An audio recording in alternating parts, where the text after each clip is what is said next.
Cabrera. He is also the spokesman for the National Border Patrol Council. Chris, thank you so much for being with me. No, thank you for having me. Listen, I know you're a father. I know you're a father of 4. I know this is hard for you too. But when you hear that audio where one of these agents refers to the cries of children, he says, "Tenemos una orquestra," right? We have an orchestra. What did you think? You know, actually, this is the first I'm hearing. I mean, I try and distance myself from a lot of this. I think the real issue we need to get at here is we need to solve this problem. But this Chris, is something hang on. I can't let you off the hook. Now. Hang on, but if that is the audio, even if you're hearing it for the first time, and you hear this Border Patrol agent saying, speaking about the cries of children, saying, "We have an orchestra," and the next agent says, "Well, all we need is a conductor." I need to have you respond to that. Well, you know, I mean, it's probably, you know, I mean, like I said, I wasn't there. I don't know. And you know, it's, you know, they're probably just making light of a bad situation. It is what it is, you know. You can't change it. Hang on. You can't change the fact that that's Chris, what it is. But making light of a bad situation, why should you ever make light of these children being ripped from their parents, period? Well, you know, look at it this way. I mean, I understand where you're coming from. I don't think everybody understands what's actually happening down here. You know, you have a lot of these kids that are coming here and put through terrible situations by their parents. They are brought over in extremely dangerous conditions in an extremely dangerous terrain, and all this can be avoided if they just go through the port of entry. There would be no crime committed by them, and they wouldn't get separated. Why they don't do this is beyond me, but this problem is very easily solved, at least on the short-term basis, by going through the port of entry. If they choose to go through the river, they're committing a crime just like anyone else. They're subject to arrest, and we all know when you get arrested, you don't get to stay with your family. It's just the sad reality of life. So a couple of things, and I think you're right to point out that the port of entry, I think there's so much being thrown at people who don't know as much about immigration, certainly as you do as a Border Patrol agent, right? But there are a couple of ways to come into this country. If you are an undocumented immigrant and you are in the Rio Grande River and you come out on the other side, that is illegal, right? If you are coming across from, even say, if you're a U.S. citizen and you do that, it's illegal. It's illegal. It's illegal. If you are coming across the let's say the Matamoros Mexico bridge on over to Texas, across that bridge at that port of entry, and you're seeking asylum, that is legal. I know you have to be inspected, and you know the process needs to happen to be appropriate. But the problem is, even in some of those cases, those families, I talked to an NPR reporter yesterday, some of those families are being turned away, and it's not just a day delay, it's an indefinite delay. Well, and you know, and therein lies the problem. We've had this situation going on for 4 years now, and for some reason we haven't fixed it. I don't think you can necessarily blame it on one administration or the other. It started under one and it's continuing under another. It hasn't been fixed, and it needs to be fixed. Right now we have this beacon of we'll leave the light on for you. You come across illegally and we'll let you into the country. And if you guys have seen some of the stuff that we've seen down here, you would understand just how important it is to have a tough stance to divert people from coming here.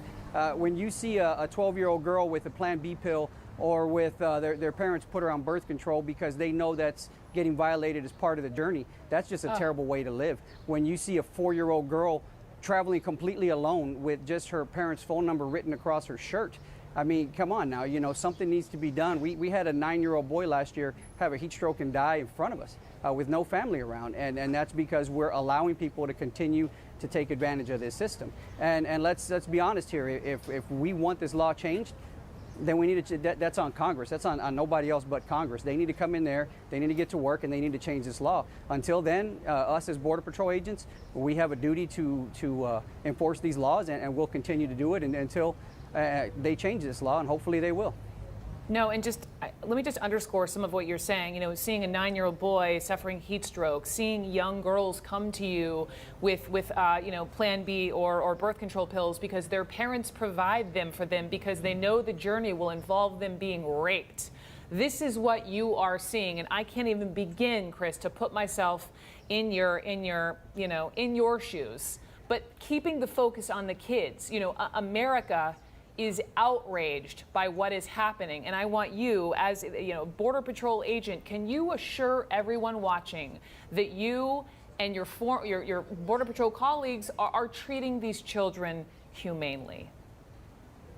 I can tell you with absolute certainty that they're being treated humanely.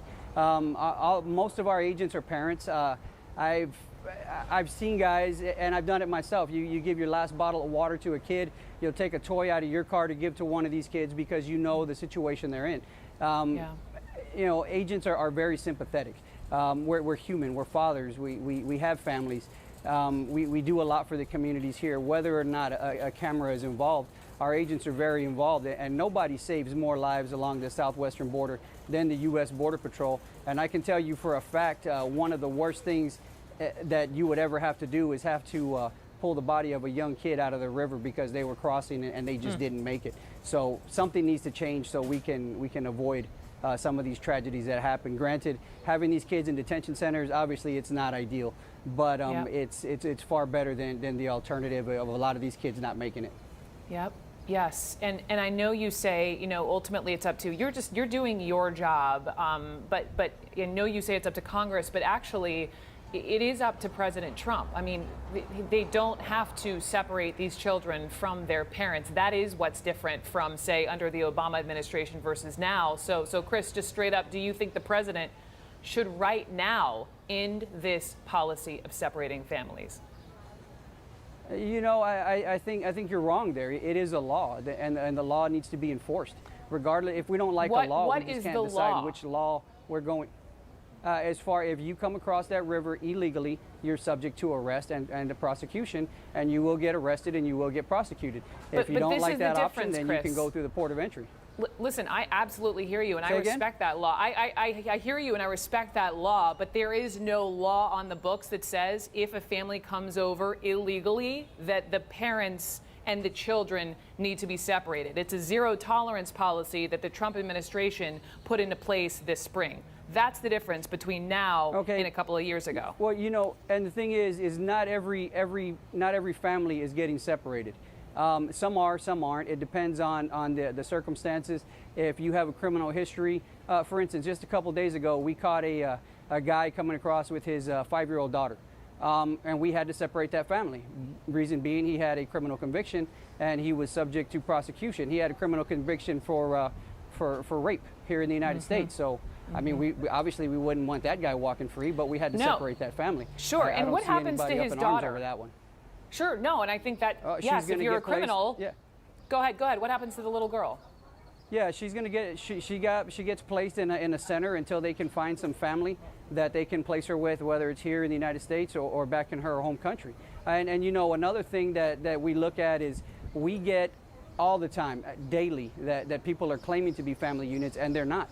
And that's very dangerous for these kids. If we don't find those, I mean, what can come of those kids once this adult doesn't have the need for this child anymore?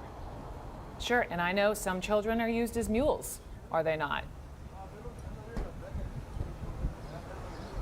Some children, Chris, are used as mules. Some of this is nefarious. It's not all just a family. Can you still hear me? Yeah, you know, yeah, it is. You know, some of these children are used like that, and it's a shame. And I think the other thing that needs to be looked at here is we do have a lot of unaccompanied children coming over, and the fact remains is the parents are already here in the United States and they're sending for these kids, and these kids are traveling solo across 2 or 3 countries, and when they get here, they're reunited with the families. And to me, that's mind-blowing, because you can't do that as a United States citizen. You can't send your 5-year-old kid to ride on top of a train through 3 states, and when they get there, they're coming back to you. You'd get prosecuted. Yet when it comes to illegal families, we put on the kid gloves with them, and we don't look out for the best interest of this child, and that's another thing that needs to be